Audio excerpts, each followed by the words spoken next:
Jadi Tuhan Yesus setelah bangkit dari antara orang mati, ada berapa lama dia ada di bumi ini sebelum dia naik ke surga?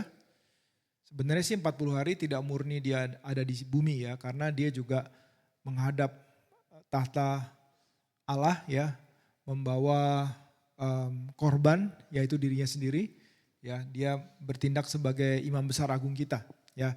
Tapi setelah dia nanti naik ke surga, dia benar-benar ya istilahnya kalau di zaman sekarang tuh ubah surat domisili ya.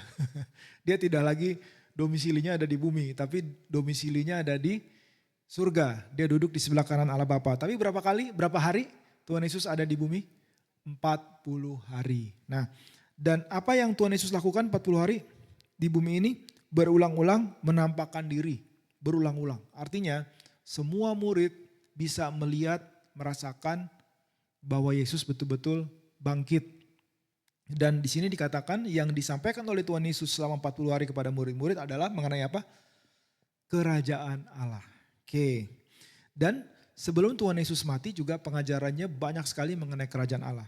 Nah sekarang yang menarik adalah ayat berikutnya nih, saya baca ayat 4 ya. Pada suatu hari ketika mereka makan bersama-sama, ketika ia makan bersama-sama dengan mereka, ia melarang mereka meninggalkan Yerusalem dan menyuruh mereka tinggal di situ menantikan janji Bapa. Yang demikian katanya telah kamu dengar daripadaku, sebab Yohanes membaptis dengan air, tapi tidak lama lagi kamu akan dibaptis dengan Roh Kudus. Perhatikan, Tuhan Yesus mengajarkan tentang kerajaan Allah. Dan dengan konteks itu, Tuhan Yesus mengajarkan kerajaan Allah, Tuhan Yesus juga menyampaikan berikutnya nih. Masih mengenai kerajaan Allah, tapi berikutnya adalah ada yang namanya baptisan Roh Kudus. Oke. Nah kemudian ayat 5, sebab Yohanes membaptis dengan air, tapi tidak lama lagi kamu akan dibaptis dengan Roh Kudus. Ayat 6. Nah, kita lihat ayat 6 ya. Maka bertanyalah mereka yang berkumpul di situ, Tuhan, maukah engkau pada masa ini memulihkan kerajaan bagi Israel? Teman-teman perhatikan gak nih? 40 hari yang dibahas apa? Kerajaan Allah. Tapi giliran Tuhan Yesus bicara mengenai baptisan Roh Kudus, yang ditanya apa? Kerajaan Israel.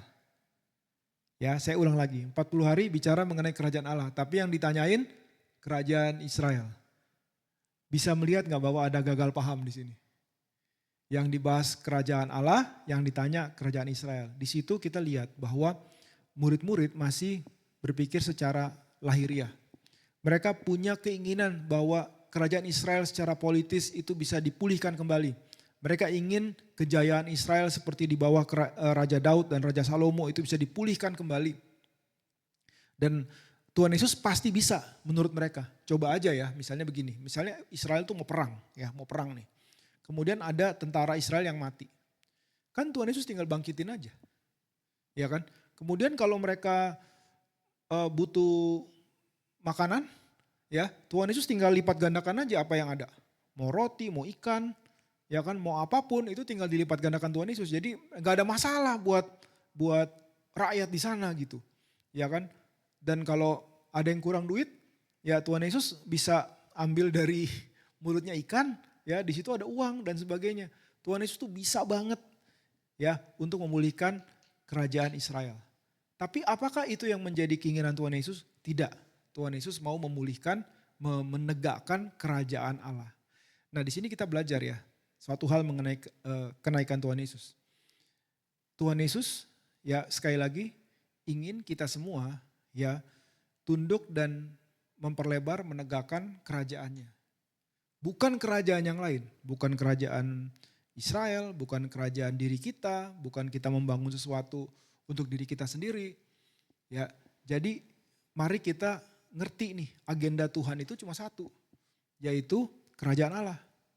Ya, dan kalau begitu rajanya harus Yesus, harus Dia yang memerintah dalam kehidupan kita, dan Dia itu bukan alat untuk kita bisa melakukan keinginan kita, kerajaan kita, dan Dia alatnya. Kenapa? Karena Dia bisa berkati, karena Dia bisa menyediakan, karena Dia bisa melakukan mujizat, dan kita bisa peralat Dia untuk membangun kerajaan kita.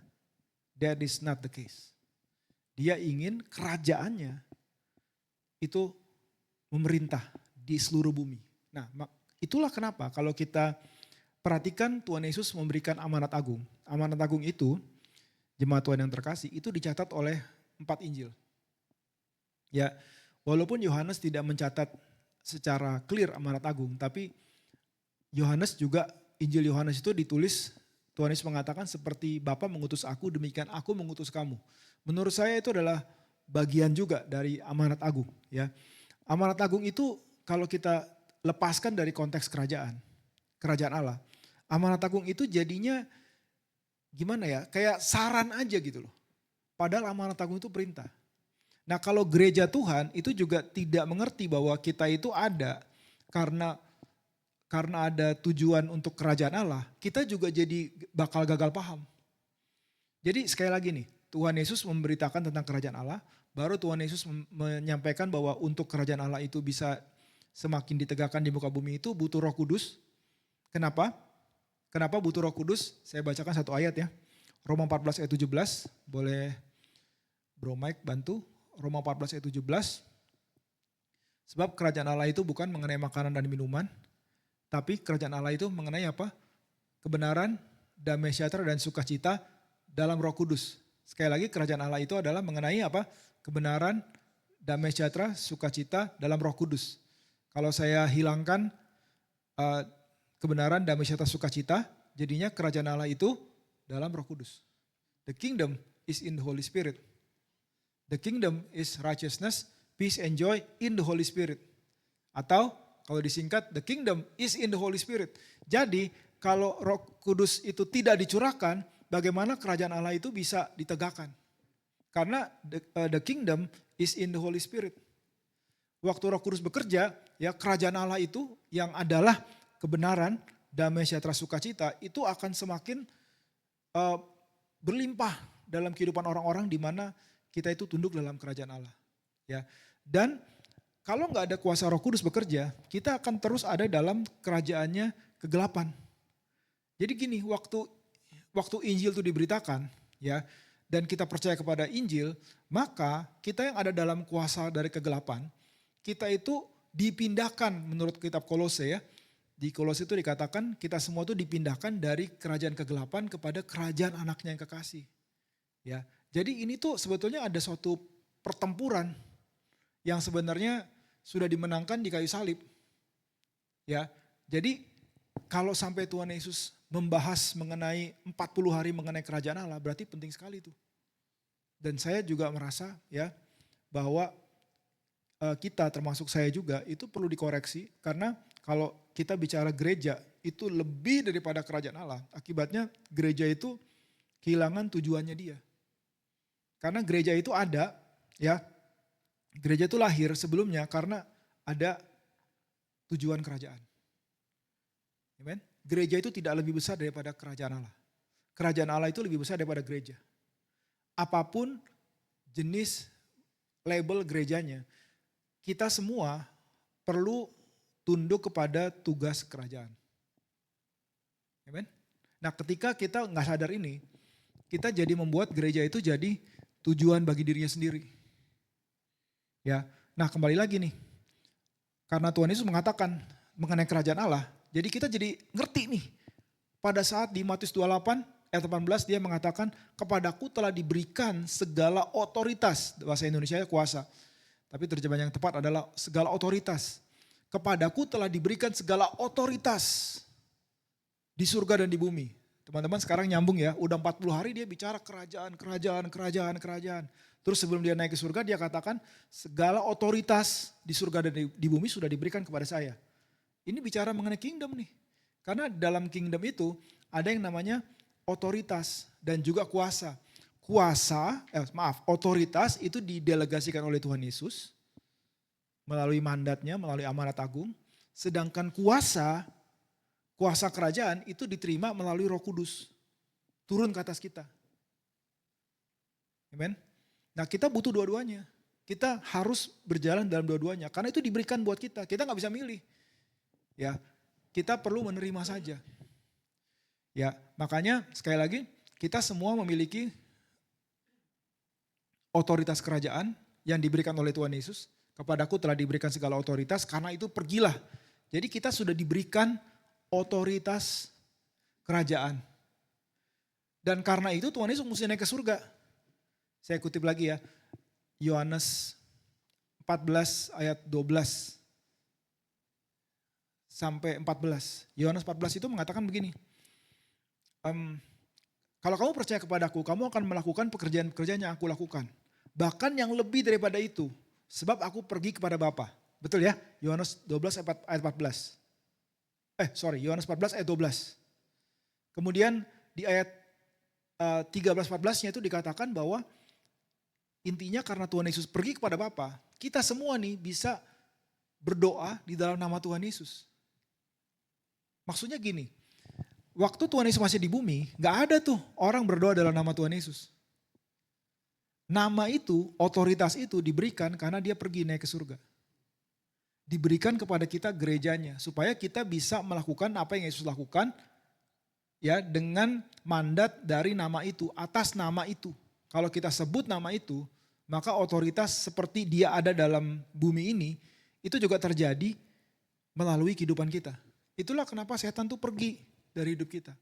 Itulah kenapa kelemahan itu pergi dari hidup kita. Itulah kenapa kejahatan itu pergi dari hidup kita. Karena apa? Karena kita sudah memiliki otoritas. Otoritas diberikan melalui dia naik ke surga, dia berikan amanat agung. Jelas gak nih? Tapi kuasa kerajaan itu diberikan ketika Roh Kudus turun ke atas kita. Makanya Tuhan Yesus bilang begini, kamu saya utus pergi ke seluruh dunia. Kamu saya utus untuk menjadikan semua bangsa murid. Tapi jangan pergi dulu tinggalkan Yerusalem. Kamu harus terima janji Bapa. Kamu harus terima kuasa waktu Roh Kudus turun ke atas kamu. Nah sekarang begini, ya, gereja Tuhan nih ya, kita jangan sampai seperti itu. Pertama, kalau gereja Tuhan tidak ngerti bahwa tujuan utama dari Tuhan itu adalah kerajaannya. Masih aja nanya yang lain, Tuhan gimana dengan cita-cita saya? Gimana dengan keluarga saya? Gimana dengan apa nih, hal-hal lain nih, kerajaan-kerajaan saya yang lain. Tuhan Yesus nggak ingin membangun kerajaan yang lain. Satu, ya, kita masih belum ngerti tentang kerajaan Allah. Padahal nih semua ajaran Tuhan Yesus itu intinya adalah satu, kerajaan. Bahkan dia mati di kayu salib, ya, supaya semua orang yang masih di bawah kerajaan kegelapan itu bisa dengan legal ditebus, supaya semuanya bisa dipindahin masuk dalam kerajaannya dia. Jadi ketika kita hidupnya itu gini, yang namanya penebusan itu kita pisahin dari maksud kerajaan. Teman-teman semua. Akibatnya apa yang terjadi? Kita tuh jadi mikir, wah Tuhan Yesus baik, dia menebus kita, dia mati buat kita. Tapi kayak ada sesuatu nih yang diulang-ulang terus di Injil, yang namanya kerajaan Allah, kita kayak asing dengan itu. Bisa ngerti ya? Makanya Tuhan Yesus ngajarin dari awal, dari doa Bapa kami. Kita diajarin bilang apa? Datanglah kerajaanmu, jadilah kehendakmu. Tahu nggak? Doa itu tuh doa yang sangat berbahaya. Kalau kita bilang datanglah kerajaanmu, jadilah kehendakmu. Itu artinya kerajaan-kerajaan yang lain yang kita sudah bangun itu runtuh. Kita sedang meminta datanglah kerajaanmu. Artinya kalau ada istilah bahasa Inggris itu namanya superimpose, artinya ditimpa gitu ya. Jadi misalnya ada sesuatu bangunan ya, kita timpa bangunan itu bangun yang lainnya. Itu namanya superimpose. Datanglah kerajaanmu, jadilah kehendakmu. Apa yang ada di sini engkau ambil alih, take over, ganti dengan kerajaannya Tuhan, jadilah kehendak Tuhan. Sama seperti di surga. Dan itu juga luar biasa sekali. Artinya apa? Kalau nggak sama dengan yang di surga, berarti harus diganti. Siapa di sini yang masih mau hidup dengan depresi? Ya, saya dengan Pak Mulyadi melayani, kita nggak usah detail ya di sini, tapi sometimes kita melihat, Pak Mulyadi juga melihat bahwa kalau orang ngalamin suatu masalah ya, misalnya suatu stres atau anxiety ya bro, kita hiduplah di situ, kita anggap itu sebagai suatu berhala ya, itu berhala loh anxiety, kita hidup dalam anxiety itu besar banget, tapi kan saya nggak bisa karena saya anxiety. Ya, dan ini bukan miliknya Gen Z, ini miliknya semua generasi. Ya, saya mau sampaikan bahwa kalau kita hidup dalam kerajaan Allah, sama seperti di surga, itu artinya yang di surga itu harus ada terjadi dalam kehidupan kita seperti yang di bumi. Amin. Saya belajar mendoakan orang sakit dari hamba-hamba Tuhan gereja Vineyard. Ya, mereka itu kalau mendoakan orang sakit, mereka sebutin tuh, Your kingdom come, your will be done. Sama seperti di surga, tidak ada sakit penyakit, demikian juga di bumi. Terus apa yang terjadi? Mereka nggak minta. Mereka nggak bilang begini, Tuhan saya minta kesembuhan. No. Ini kerajaan bro. Sis. Kerajaan itu Anda udah diperintahkan untuk tanda-tanda ini akan menyertai orang yang percaya. Anda akan meletakkan tangan atas orang sakit, orang itu akan sembuh. Kita perintahkan kesembuhan itu terjadi. Amin. Siapa yang pernah berdoa melayani orang sakit, Anda perintahin. Anda perintahkan. Ada waktunya kita berdoa, tapi kemudian Anda perintahkan. Amin. Kenapa? Karena Anda diberikan otoritas kerajaan. Ya, otoritas kerajaan. Otoritas itu bekerja sama dengan kuasa. Kuasa itu bekerja karena ada otoritas. Contoh, saya punya mobil. Ya, mobil itu kalau kuncinya dipakai, dinyalakan mobilnya, mobil itu bisa dipakai untuk jalan. Ya, kita bisa travel. Ya, mobil itu membuat kita nggak perlu jalan kaki lagi.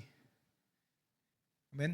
Tapi kalau otoritasnya tidak dipakai untuk menyalakan mobil itu, ya, kuasa yang ada dalam mobil itu, power yang ada dalam mobil itu tidak akan bisa bekerja. Nah, saya mau kita menyadarinya bahwa kerajaan itu sudah diberikan kepadamu. Oke, masih ingat nggak saya kutip ya, Lukas pasal 12 itu ditulis di situ bahwa Tuhan Yesus mengatakan mengenai kita, hai kawanan kecil, kerajaan itu sudah diberikan kepada kamu. Kerajaan itu sudah menjadi milik Anda. Amin. Detik Anda percaya kepada Tuhan Yesus sebagai Tuhan dan Juru Selamat, Anda pindah nih dari kerajaan kegelapan masuk dalam kerajaannya Tuhan Yesus. Dan semua kutuk itu nggak boleh ada lagi beroperasi dalam kehidupan Anda. Karena apa? Karena sama seperti di surga nggak ada kutuk, demikian juga dalam hidup Anda nggak ada kutuk. Amen. Tapi bagaimana kalau kutuk itu masih bekerja? Nah, Anda punya otoritas untuk mematahkan kutuk itu. Amen. Contohnya adalah gini. Ini belajar sejarah sedikit ya. Ceritanya awal Agustus 1945 Jepang itu dibom atom di dua kota, Hiroshima, Nagasaki. Ya, kami kemarin nggak ke Hiroshima, nggak ke Nagasaki juga. Jadi kami nggak tahu, saya nggak tahu seperti apa Hiroshima atau Nagasaki. Saya cuma pernah makan ramen Hiroshima di sana. Ya, ini kalau saya ngomong mengenai ramen Hiroshima ini akan firmannya itu akan belok ya. Jadi kita konsentrasi. Jadi saat sudah dikasih bom atom, Kaisar Jepang namanya Hirohito itu menyatakan menyerah. Kami menyerah tanpa syarat. Nah, tapi Jepang yang ada di Indonesia yang masih menjajah kita, ya itu kan masih ada di sini. Dan rakyat kita tuh nggak tahu bahwa Kaisar Jepang itu udah menyerah. Jadi kita masih takut-takut tuh sama Jepang.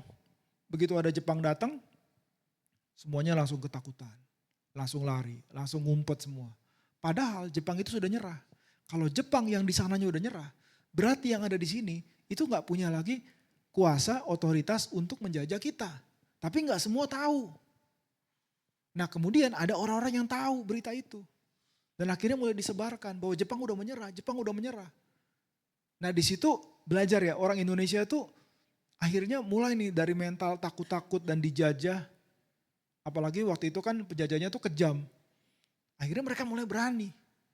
Karena apa? Karena yang di sana udah nyerah. Yang di sini juga harusnya juga nyerah. Nah iblis tuh udah dikalahkan di kayu salib. Amen. Kutuk tuh sudah dihancurkan di kayu salib. Nah kita punya otoritas untuk menolong orang, untuk menolong diri kita sendiri, untuk menolong keluarga kita. Dengan menggunakan otoritas itu. Makanya Tuhan Yesus bilang, segala otoritas sudah diberikan kepadaku karena itu pergilah. Amen. Nah, apa yang terjadi kalau kita tidak gunakan otoritas kita? Apa yang terjadi? Saya mau tanya, apa yang terjadi? Kalau kita tidak gunakan otoritas kita, ya, segala kuasa yang sudah diberikan itu juga tidak bekerja. Karena otoritas itu hak untuk memakai kuasa. Amen. Siapa yang di sini tetap pendekatannya terhadap eh, sakit penyakit dan segala macam itu masih minta terus, minta terus, minta terus. Kita perlu belajar ya untuk mengerti bahwa kita itu dalam kerajaan dan otoritas sudah diberikan kepada kita. Yang sudah diberikan otoritasnya, gunakan. Kalau kita masih belum sure, ini buat kita apa enggak ya? Minta sama Bapa di surga. Tapi kalau sudah dikasih, jangan lagi minta. Amen. Misalnya gini, contoh ya. Saya pernah dikasih sepatu. Udah dikasih sepatu, berarti udah milik siapa? Saya. Saya nggak perlu minta lagi sama orangnya. Ini sepatu boleh nggak saya pakai? Bener? Karena apa? Sudah menjadi milik saya. Nah sama, kalau kita tuh bolak-balik minta lagi, minta lagi. Kalau kita udah dikasih tahu sama Tuhan. Kalau kamu punya iman sebesar biji sawi. Kalau kamu punya iman, kamu tidak ragu. Kamu bisa berbicara kepada gunung ini. Suruh dia pindah. Jadi kita nggak bilang lagi sama Tuhan, Tuhan kira-kira Tuhan maunya apa? Untuk hal yang udah clear, yang udah diberikan otoritasnya, lakukan. Betul nggak? Itu otoritas kerajaan. Makanya saya ingat satu hal ya yang membuat kuasa kerajaan itu nggak bekerja, itu adalah ketakutan. Boleh nggak baca 2 Timotius 1 ayat 6 dan 7. 2 Timotius 1 ayat 6 dan 7. Kamelan boleh bacain pakai mic. 2 Timotius 1 ayat 6. Karena itu kuperingatkan engkau untuk Karena itulah kuperingatkan engkau untuk mengobarkan karunia Allah yang ada padamu oleh penumpangan tanganku atasmu. 7. Sebab Allah memberikan kepada kita bukan roh ketakutan, melainkan roh yang membangkitkan kekuatan, kasih, dan ketertiban. Nah, Roh Kudus yang membawa kuasa kerajaan itu sudah diberikan kepada kita. Dan tadi Paulus mengatakan oleh inspirasi Roh Kudus, aku mengingatkan kamu. Mengingatkan kamu. Berapa kali harus diingetin? Berkali-kali, saya percaya. Kobarkan karunia. Karunia itu maksudnya siapa? Roh Kudus. Roh Kudus itu adalah the gift of God. Kenapa yang dimaksud di sini adalah bukan karunia-karunia roh, tapi Roh Kudusnya itu sendiri. Karena kita baca ayat 7. Sebab roh yang diberikan kepada kamu adalah roh yang membangkitkan kuasa, kasih, dan juga ketertiban. Atau aslinya adalah pikiran yang tertib, pikiran yang tenang. Roh yang membangkitkan kuasa. Nah, roh yang membangkitkan kuasa itu, yang adalah anugerah, yang adalah pemberian daripada Tuhan, itu harus kita kobarkan. Nah, kalau bisa dikobarkan berarti itu adalah api. Nah, kalau kita tidak mengobarkan roh itu, ya, bagaimana kuasa itu, kuasa kerajaan itu akan berlaku dalam hidup kita? Bisa ngerti ya? Tadi di doa bagi bangsa, Tante Yohana menyampaikan bahwa walaupun apinya kecil, kobarkan dong supaya api jadi besar. Kobarkan supaya api jadi besar. Ya, saya ingat cerita dengan Jen berapa waktu yang lalu di doa ya. Saya mau ceritakan cerita yang versi saya ya. Bagaimana kita mengobarkan Roh Kudus.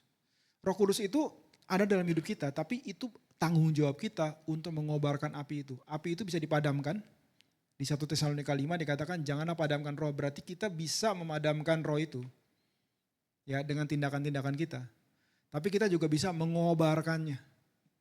Ingat bahwa kuasa kerajaan itu ada dalammu, otoritas kerajaan itu ada dalammu. Ya, sebelum saya kembali kepada mengobarkan roh, mengobarkan api Roh Kudus ya, saya mau sampaikan bahwa mandat atau amanat agung itu sudah diberikan kepada kita. Nah ini nih, dulu saya nggak begitu suka sama amanat agung karena menurut saya ya, dulu pesan-pesan yang disampaikan kepada saya mengenai amanat agung itu seolah-olah menyalahkan ya, atau bikin saya merasa bersalah bahwa saya itu nggak melakukan pengabaran Injil. Tapi waktu lama-lama saya ngerti bahwa Injil itu kabar baik. Waktu saya tahu, oh ya, Injil ya itu kata lainnya adalah Injil kerajaan. The gospel of the kingdom. Ya, Injil itu adalah berita kerajaan. Firman kerajaan.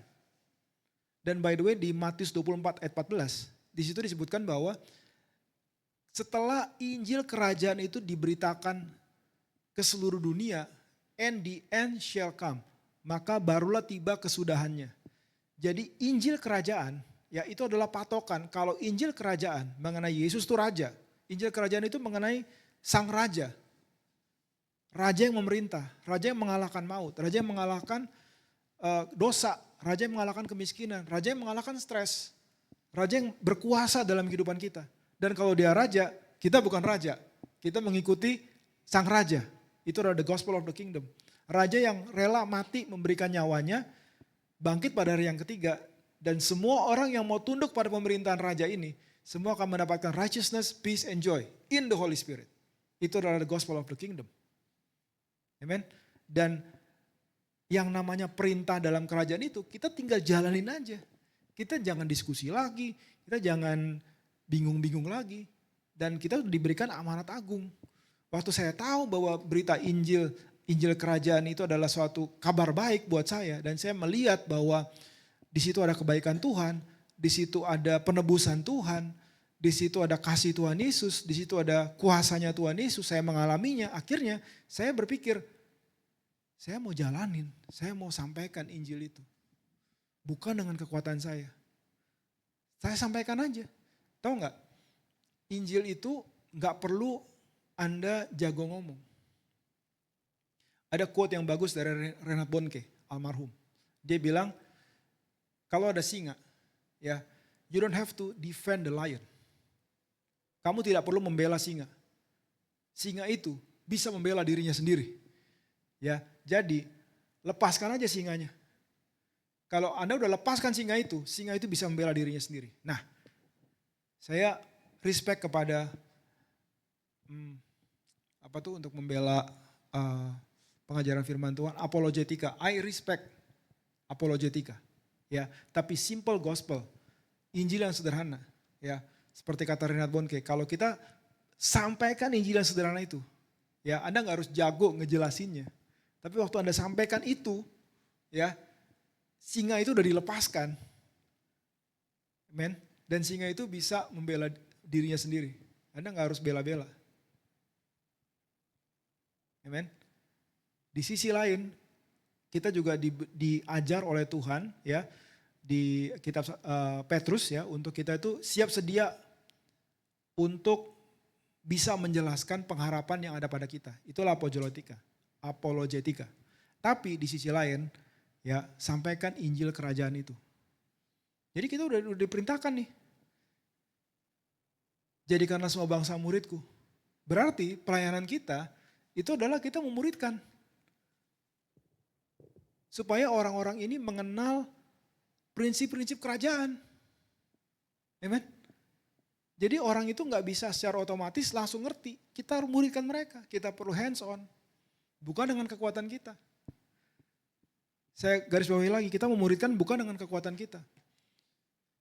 Tuhan Yesus aja yang adalah Allah sendiri, dia memuridkan 12 murid, yang satu mengkhianati, yang 11 pergi. Betul nggak? Tapi kemudian yang 11 ini bisa berubah oleh karena siapa? Roh Kudus turun. Itulah kuasa kerajaan. Masih ingat yang namanya Petrus? Petrus yang khotbah di hari raya Pentakosta itu, Petrus. Ya. Kira-kira 53 hari sebelumnya, Petrus itu mengkhianati Tuhan Yesus. Kok bisa 53? Yuk hitung sama saya. Tuhan Yesus bangkit, antara Tuhan Yesus bangkit ke hari raya Pentakosta itu berapa hari? 50. Ya kan? Antara Tuhan Yesus bangkit pasca nih ke hari raya Pentakosta di mana Petrus berkhotbah itu berapa hari? 50. Kemudian Tuhan Yesus ada dalam maut berapa hari? 3 hari. 53 hari kan? Nah, kemudian Petrus kira-kira mengkhianati Tuhan Yesus? Sampai nyumpah-nyumpah, mengutuk, aku tidak kenal dia. Itu kira-kira pada malam sebelum Tuhan Yesus disiksa kan? Malamnya itu, kira-kira ya 54 hari lah.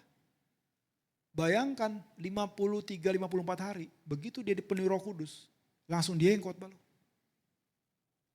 Orang yang lari dari Tuhan. Jadi kalau Tuhan Yesus aja memuridkan dengan kuasa Roh Kudus. Ya, dan dia berhasil, bukan karena dia, tapi karena Roh Kudus yang bekerja, memulihkan semua murid-murid yang lari itu. Anda dan saya jangan takut. Ya, jangan takut Anda gak sempurna memuridkan. Dan itu adalah it's a command. Saya bacain lagi ya Matius 28 ayat 18-19. Kepadaku telah diberikan segala kuasa di surga dan di bumi. Karena itu pergilah jadikan semua bangsa muridku. Kita sudah diberikan otorisasi.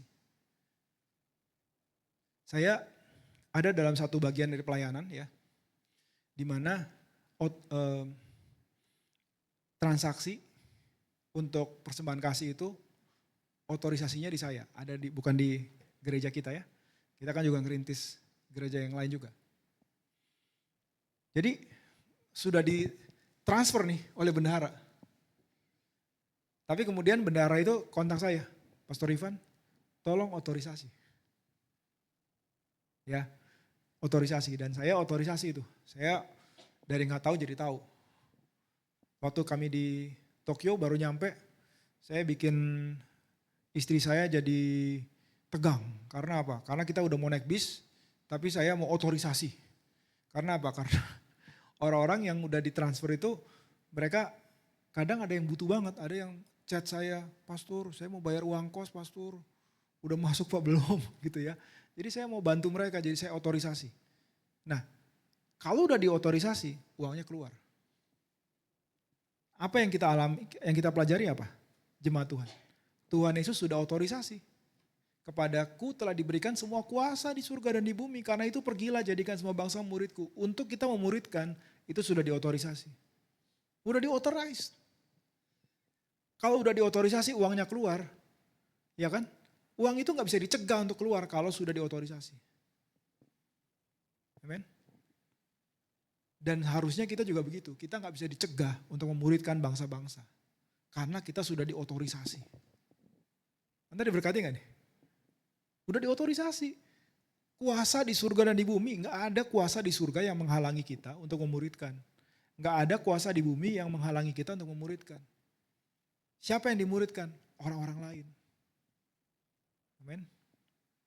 Tahu gak ada suatu hasil studi ya. Yang menyebutkan bahwa orang itu akan semakin menguasai topik apapun yang dia sampaikan. Kalau dia mengajari orang lain topik itu. Saya ulang lagi, ini hasil studi ya.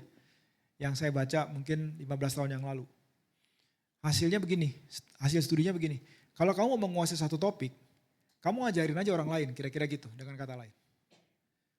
Waktu saya belajar 80 minggu, belajar Boss the Movement sama Coach L, dia punya satu metode, yaitu gini.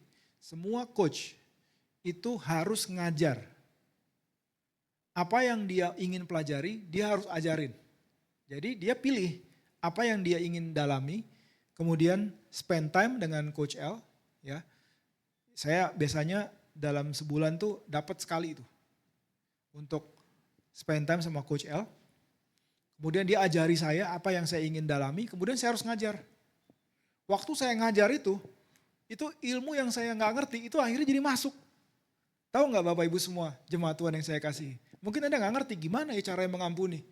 Ajarin orang dong, muridkan orang dong. Waktu kita mulai memuridkan orang, ajarin orang, apa yang kita nggak ngerti itu kita jadi dalam di situ, kita jadi kuat di situ. Ya, Anda nggak tahu cara menyembuhkan orang sakit gimana, karena Anda kayak masih yakin nggak yakin. Kemudian ada orang nih minta Anda untuk melayani dia gitu. Anda ajarin dia tentang praying for the sick, healing the sick. Akhirnya apa? Anda jadi kuat. Tahun 2019 saya pernah ngalami pikiran saya itu terganggu, gak ada sukacita, damai sejahtera. Kemudian saya ditelepon sama seseorang. Saya angkat teleponnya. Suara dari sana bilang, tolong doakan saya lagi mau bunuh diri nih. Terus saya bilang, oke, mau gak ikuti doa saya? Semua beban harus diserahkan pada Tuhan. Begitu saya bilang semua beban harus diserahkan sama Tuhan, saya langsung nangkap nih, aduh gue dalam tanda kutip, I know where this is going. Saya kayak dalam tanda kutip kayak dijebak oleh Roh Kudus ya.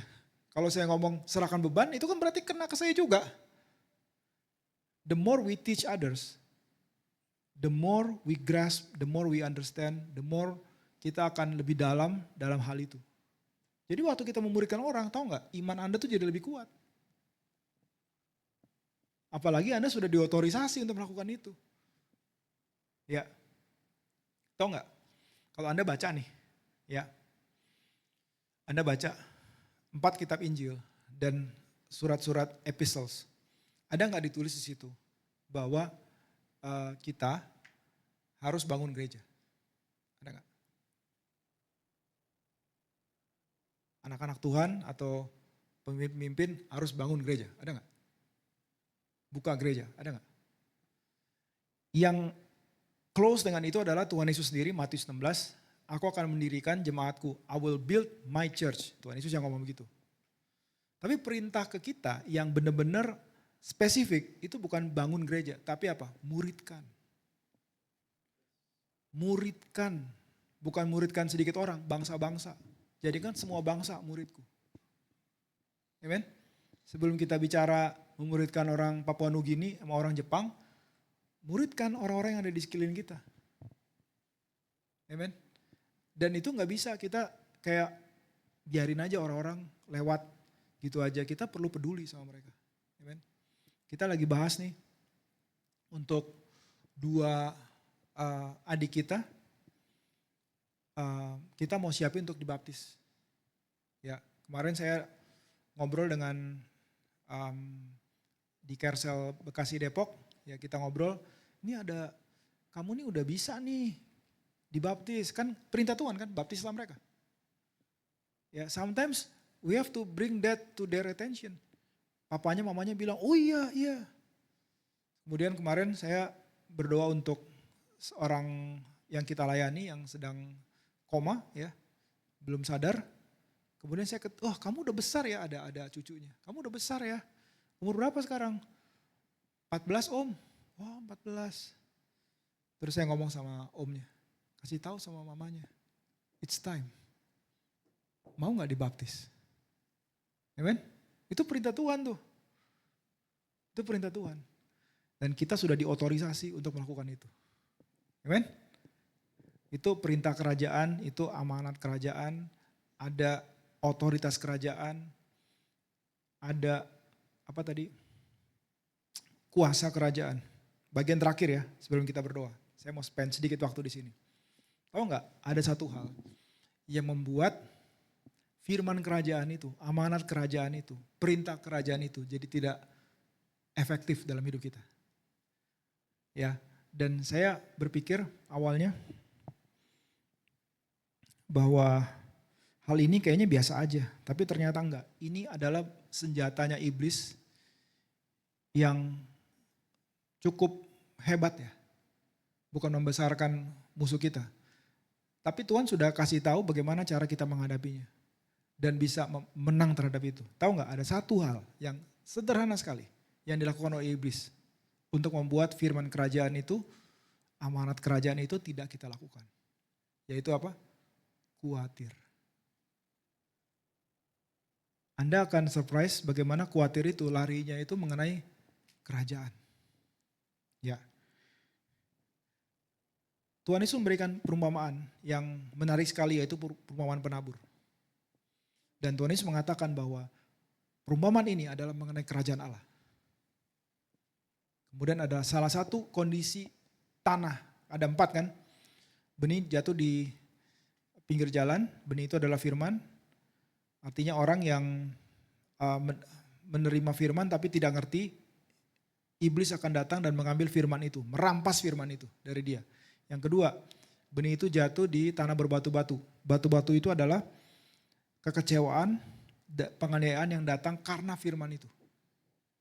Yang ketiga, tanah yang bersemak duri. Ini yang kita mau bahas. Tentunya tanah yang terbaik itu adalah tanah yang gak ada muatan apapun ya. Gak ada batunya, gak ada semak duri. Itu adalah tanah yang baik. Saya baca Matius 13 ayat 19. Kepada setiap orang yang mendengar firman tentang kerajaan surga. Nah, jadi ini bicara mengenai apa? Kingdom. Firman tentang kerajaan surga, saya persingkat firman kerajaan. Ya, firman mengenai the king, raja yaitu Yesus. Firman mengenai righteousness, peace and joy dalam Roh Kudus, firman kerajaan. Tapi tidak mengertinya, datanglah si jahat dan merampas yang ditaburkan dalam hati orang itu. Itulah benih yang ditaburkan di pinggir jalan. Nah, perhatikan ayat 22. Ingat ini mengenai apa? Firman kerajaan. Ayat 22. Yang ditaburkan di tengah semak duri ialah orang yang mendengar firman itu. Sekali lagi ini firman kerajaan.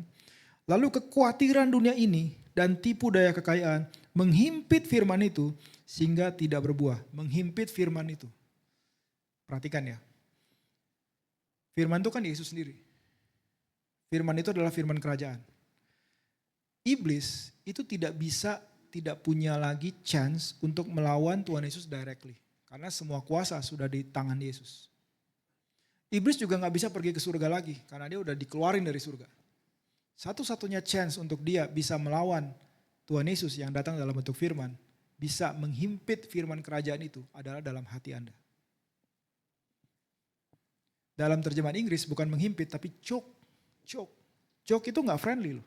Choke itu mencekik. Berani-beraninya firman itu dicekik, dihimpit.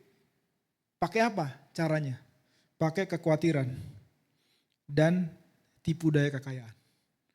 Sekarang Anda ngerti kenapa Tuhan Yesus spend begitu banyak di Matius pasal 6, Lukas 12 tentang kekhawatiran dan tentang mengenai harta.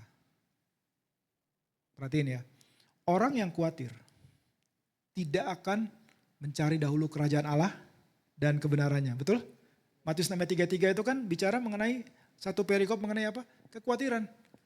Tuhan Yesus sedang mengatakan nih, juga di Lukas 12, ya, bahwa kekhawatiran itu tidak bisa menambah sahasta saja dalam hidupmu. Kekhawatiran, saya ulang lagi, tidak bisa menambah. Alias kekhawatiran itu sia-sia.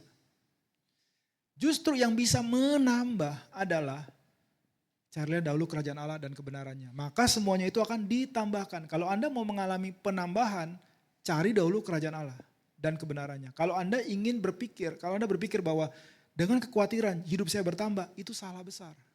Karena kekhawatiranmu itu tidak akan menambah apapun juga. Malah yang ada mengurangi. Iya kan? Yang kiri gak dapat, yang tengah gak dapat, yang kanan gak dapat, hilang semua. Karena apa? Karena Anda khawatir. Khawatir itu membuat Anda distracted, gak ada fokus.